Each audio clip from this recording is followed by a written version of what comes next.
Hello, আসসালামু আলাইকুম। সবাইকে ওয়েলকাম করছি আমার ছোট্ট একটা ভিডিওতে। দুপুরবেলা খাওয়ার পর শুয়ে আছিলাম। তারপর ফোন দেখতেছিলাম। হঠাৎ করে দেখি যে সাফওয়ান শুয়েছিল আমার সাথে, ঘুমিয়ে পড়ছে। কিন্তু মুবাশিরা এখনো ঘুমায়নি। ইদানিং কয়েকদিন যাবৎ মুবাশিরা বিকেলবেলা ঘুমাইতেই চাচ্ছে না একদম। অনেক জোরাজুরি করার পরেও ও ঘুমাইতে চায় না। তো কি আর করব, ওকে নিয়েই বিকেলবেলা কাজটা সেরে নিব।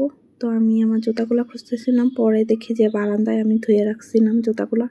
তো আমি জুতাগুলা পরতে নিছিলাম, একটা মুবাশিরা নিয়ে দৌড় দিছে। আমার সঙ্গে শুধু দুষ্টামি করতে চায় মেয়েটা।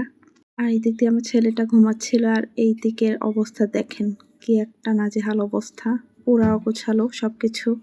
দুই ভাই বোন মিলে এই সবকিছু আওলাঝাওলা করবে। একদিক দিয়ে আমি গোছাবো, আরেক দিক দিয়ে তারা দুইজন আওলাঝাওলা করবে। আর এইদিকে দেখেন আমার মেয়েটা খুঁচিয়ে খুঁচিয়ে ছেলেটাকে তুলতে যাচ্ছিল। একজন ঘুমাইলে আরেকজনের মাথা নষ্ট, যে কেন ঘুমাচ্ছে, আমার সঙ্গে কেন খেলছে না। তো এই তো। আর এইদিকে আমার দুষ্টু মেয়েটা আমার কাজে একটু হেল্প করতেছিল। আমি কাপড়গুলো গুছিয়ে রাখতেছিলাম আর ও ওই ঘরে রেখে আসতেছিল। যেহেতু ওই ঘরে আমাদের ওয়ারড্রোবটা, তো মেয়ে বুঝছে যে এই কাপড় চোপড়গুলো মা ওই ঘরে নিয়ে যাবে। তো ওই ঘরে ও আমাকে দিয়ে আসতেছিল। আর এখানে আমি সবকিছু ভাঁজ করে দেন বিছানাটাও গুছিয়ে নিয়েছি। সোফার ফোমগুলো উল্টাপাল্টা ছিল, ওইগুলাও গুছিয়ে নিয়েছি। আর এদিকে মুবাশিরা একটু ক্যামেরার সামনে এসে একটু ঢং করতেছিল। ও আবার এইদিকে কাপড়গুলাকে একটু ভাঁজ নষ্ট করতে চাচ্ছিল, কিন্তু আমি ধমক দেওয়াতে ওইদিকে সরে গেছে। আর এইদিকে আমি ভুলে গেছিলাম যে বাইরে আমার কাপড় চোপড় ছিল, যে ওইগুলো আনতে হবে। তো ওইগুলো আনতেই আমি চলে গেছি। আর এইদিকে মুবাশিরা আমার আগে আগে চলে গেছে, ও জুতা ছাড়াই চলে গেছে। ওর কথা যে ও কিভাবে আমার আগে যাবে। এই গাছটার নাম যেন কি আমি ভুলে গেছি। এখানে একটা ফুল ফুটছে, আর এখানে ছোট্ট একটা কলি।